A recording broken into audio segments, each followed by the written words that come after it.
News for Bharat हमारे इस मंच पर मैं आरिफ आलम आप तमाम का बहुत स्वागत करता हूं। चंडोला बीते कुछ दिनों से यहां पर डिमोलेशन का काम चल रहा है, लेकिन आज सुबह एक ऐसी घटना होने वाली थी जिससे पूरे शहर की शांति बिगड़ सकती थी। अक्सर कहा जाता है, अक्सर पुलिस पर यह ताना मारा जाता है कि पुलिस रक्षक नहीं भक्षक बन गई है, लेकिन हमारे साथ में जो मौलाना बैठे हैं, कहीं ना कहीं अहमदाबाद पुलिस के जवानों की वजह से वो हमारे साथ बैठे हैं और बातचीत करने वाले हैं। क्या है पूरा मामला, उन्हीं से जानते हैं। जी मौलाना, ये बताइए क्या पूरा मामला क्या हुआ था आपके साथ? जी, मेरा नाम सैयद यासीन है, सूफी सैयद यासीन। जी। मैं गरीब नवाज शाही गरीब नवाज मस्जिद के अंदर खिदमत, वहाँ की देख रेख वगैरह काफ़ी टाइमों से कर रहा हूँ। अक्सर मेरे सामने ऐसी बातें हुई, ऐसे हालात पैदा हुए कि जैसे कि कुछ लोग बैठे हैं मस्जिद के अंदर और साइड में जगह दरगाह पे, वहाँ दरगाह भी है, और वहाँ पे बैठने के बाद वो कुछ गलत हरकतें नशा वगैरह करते हैं, उनको जगह नहीं मिलती, ऐसी जगह की तलाश में रहते हैं। तो अक्सर वो ऐसे लोगों के लिए सख्त से सख्त मैं एक्शन लेता था और उन्हें बाहर निकाल देता था। यही हाल वहाँ के हमारे साथ जो मौलाना साहब है वो भी यही अमल करते थे। काफ़ी सिलसिला चलता ही था हमारा कि हम नशेड़ी लोगों को वहाँ अंदर किसी भी जगह बैठने या कुछ भी किस्म का नशा करने की मुमानी। आप तो जानते हैं किस किस तरीके के नशे आज निकल गए कि अभी समझ में नहीं आता है। अब वो तमाम जैसे असामाजिक तत्व जो है वो इस चीज को, मुझे तो इसका इल्म नहीं था, मगर वो लोगों ने अपने दिल और दिमाग में तमाम चीजें जमा करके रखी हुई थी और मौके का इंतजार कर रहे थे। तो आज जो लीगली काम जो चल रहा था वहाँ मस्जिद में, और उसी के चलते हुए जब काम मुकम्मल पूरा हुआ तो सब प्रशासन वगैरह सब रवाना हो गए। मैं अकेला ही बैठा हुआ था, लगभग 12 के वक्त था, 12 सवा 12 के आसपास ही है। तो उसी वक्त जो है काफी 30-35 जिसमें औरतें भी शामिल थी, वो उन्हीं की औरतें हैं जी। और कुछ उनकी जो, अब मैं क्या बताऊं आपको, वो सब घेरा डाल लिया मेरे ऊपर, आके बोले बहुत बदतमीजी और बदकलामी से बात करने शुरू कर दिए। ऐसी बदतमीजी, ऐसी बदकलामी जिससे मुझे एकदम समझ में नहीं आया। बिल्कुल गलत जबान का इस्तेमाल किया उन लोगों ने, क्योंकि मैं हार्ट पेशेंट हूँ, मुझे 2 स्टेंट सीने में लगे हुए, चारों तरफ से घेर लिया और इस तरीके से गंदी जबान इस्तेमाल कर रहे थे। मैं सोच नहीं पा रहा था मैं क्या कहूँ क्या नहीं कहूँ। अच्छा, आपके ऊपर पथराव भी हुआ था? नहीं, वो पथराव ऐसा हुआ, पहले तो उन्होंने हाथों से मुझे जलील किया, जबान से जलील किया, फिर हाथ मतलब कि मेरी तरफ बताए, मेरी दाढ़ी की तरफ बढ़ाए उन्होंने अपने अपने हाथ। इस तरीके से उन्होंने बहुत जलीलाना हरकत की। उसी अय्याम में मैंने मेरे बेटे को फोन किया तो फौरन दौड़ के आ गया और वो मुझे बचाने के लिए खड़ा हो गया। जब मेरा बेटा आया, जब देखेगा कि बाप के साथ कोई बदतमीजी कर रहा तो बड़ा, और मेरे वहाँ जो अकीदतमंद थे मेरे साथ, मौलाना साहब की 2 बेटियां भी थी, मौलाना साहब के 2 नवासे भी वहां मौजूद थे। वो हटाओ बचाओ पर तादाद इनकी ज्यादा थी, और उसी टाइम में जब मेरे साहबजादा आए तो उनसे हाथापाई शुरू हो गई और उसी दौरान पथराव करना शुरू हो गया।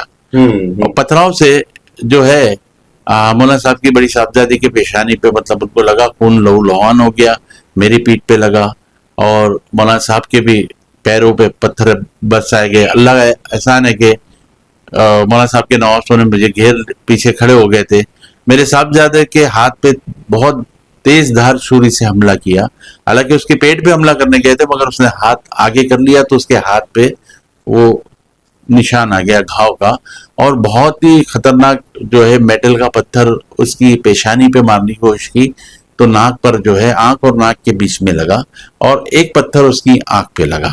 अच्छा, आपको लगता है ये लोग इंतजार कर रहे थे कि पुलिस जाए और आप पर हमला करे? जी जी जी जी, ये प्लानिंग के तहत? हाँ, ये प्लान मेरे ऐसे 1-2 जन ने मुझे बाद में बताया था कि वो खड़े खड़े लोग बात कर रहे थे, क्योंकि ये हल्ला गुल्ला पहले भी कर रहे थे। मतलब हल्ला गुल्ला ऐसा है कि वो तो पुलिस ने तो कंट्रोल कर लिया, पुलिस के सामने तो वो, मगर मेरे लिए बहुत ही बड़ी बात हुई कि अल्लाह का फजल करम हुआ कि बहुत ही सही वक्त पे पुलिस पूरी की पूरी टीम वहां पर आ गई, और आने के बाद मुझे कवर किया और ये लोग भागते नजर आए। मुझे ऐसा भी कौन कहाँ गया सब बिखर गए। पुलिस आते के साथ मुझे अपने हिफाजत में ले ली और मेरे साहबजादों को और उनको, मगर जो वहाँ दिखा वो मैंने पुलिस के हवाले कर दिया, और उसके बाद मुझे पुलिस स्टेशन ले गए, जहाँ पे कमिश्नर साहब मोहतरम जीएन मलिक साहब ने, आपने बहुत ही मुझे दिलासा दिया। मैं तो बहुत घबरा गया था, यानी मेरा दम निकल जाएगा ऐसा मुझे महसूस हो गया था कि शायद अब मैं बचूं नहीं, जलील भी हो जाऊं, क्योंकि इज्जत भी जाए तो फिर वो जिंदगी क्या काम की। लेकिन अल्लाह का एहसान है, फजल करम है कि पुलिस ने बहुत ही चुस्ती और फुर्ती से मेरी हिफाजत की और मलिक साहब ने बुलाया, पूछा और उन्होंने मुझे पूरा यकीन दिलाया, आश्वासन दिया कि आप जो आपके साथ गलत हुआ उसका सही और आपके साथ इंसाफ किया जाएगा और सही फैसला आपके साथ किया जाएगा। जो थे हम आपके साथ इंसाफ किया, हम आपके साथ है और आप ये भी फिक्र मत करें, क्योंकि मुझे डर है ये आतंकवादी शक्तियों ने ऐसा हमला किया है तो ऐसे लोगों से डर भी लगता है कि भाई किसी भी तरीके से, क्योंकि लोग डरते हैं, जैसे कि आज भी जो होता है इज्जतदार आदमी डरता है भाई रास्ते पे किसी तेजधार हथियार से हमला कर दे, कभी कुछ कर दे। तो मलिक साहब ने कहा इसकी कोई फिक्र नहीं करिए। दूसरे ऑफिसर ने भी, मलिक साहब ने वादा दिया कि आप पैसा कुछ भी नहीं होगा, इंशाअल्लाह अज़ीम आपके साथ इंसाफ होगा। मुझे बड़ी हिम्मत आई, क्योंकि मलिक साहब का चेहरा ही देख के मुझे हिम्मत आ गई और मुझे ऐसे सुकून मिला मेरे कल्ब को, और मेरे बच्चे को भी देख के मुझे बड़ा दुख हुआ कि बड़ा अल्लाह ने बचा लिया उसको, क्योंकि उसके हाथ पे आए, कहीं पेट वगैरह पे आ जाती या कहीं सीने होने पे तो बड़ा हादसा हो सकता है। अच्छा मौलाना, एक चीज बताइए, क्या कमियां रह गई कि मुसलमान आज मस्जिद के सहन में बैठ के नशा करता है, जबकि मस्जिद के मेंबर तक, मस्जिद के पहली सफ तक नहीं पहुंच पाता? जी, मस्जिद के सहन में तो नहीं, आजू बाजू किनारा ढूंढ लेते हैं, कोना ढूंढ लेते हैं ये लोग।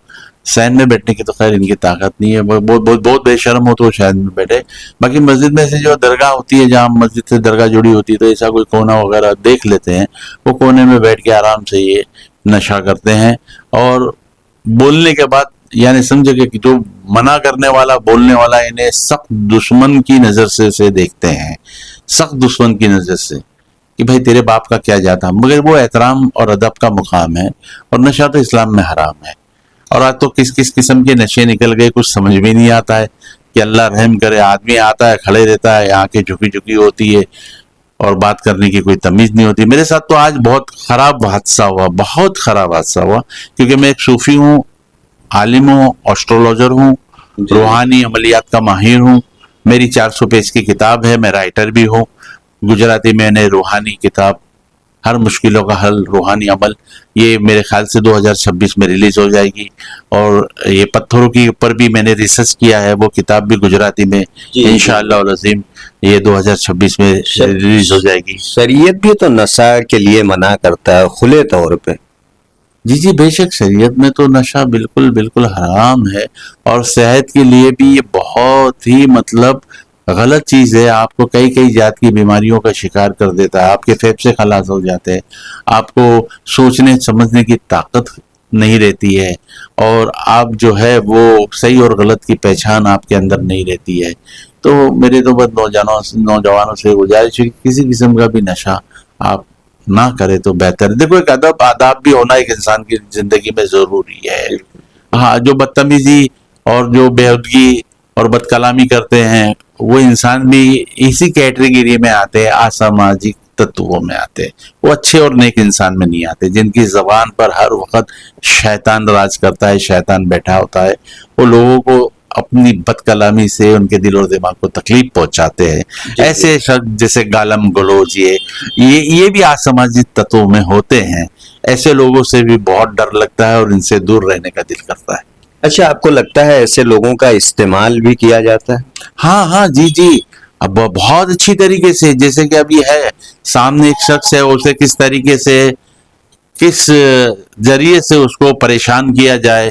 तो ऐसे असामाजिक तत्वों को साथ में लेकर, उनके दिल और दिमाग को अपने कंट्रोल में लेकर, अगर उनके दिल और दिमाग में ऐसी बातें पैदा कर दिया जाए कि नहीं यार हम आपके बहुत अच्छे हैं और ये शख्स से मुझे परेशानी है, तो ऐसे बहुत से लोग हैं जो असामाजिक तत्वों को इस्तेमाल करके लोगों को परेशान करते, हैरान करते। जब उन पे बात आती है, देखिए हम तो कोई नशा नहीं कर रहे हैं, हम तो बहुत शरीफ है, हम तो बहुत इज्जतदार है, मगर वो कहीं ना कहीं चुपके से असामाजिक तत्वों के कान में जाके फूंक मार देते हैं कि फला शख्स से मुझे तकलीफ है और फला काम तू कर दे तो तेरा भी काम हो जाएगा।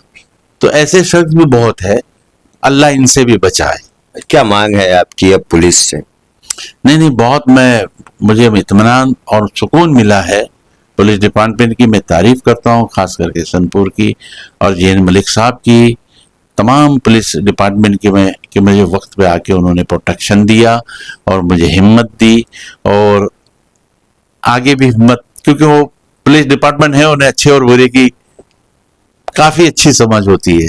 तो आगे भी मेरे लिए इंशाअल्लाह मुझे पूरी उम्मीद है, अल्लाह के करम से पुलिस डिपार्टमेंट का भरपूर साथ मिलेगा और मुझे इंसाफ मिलेगा। पुलिस को ऐसा कहा जाता था रक्षक नहीं भक्षक है, लेकिन आपके लिए तो जीवन दाता।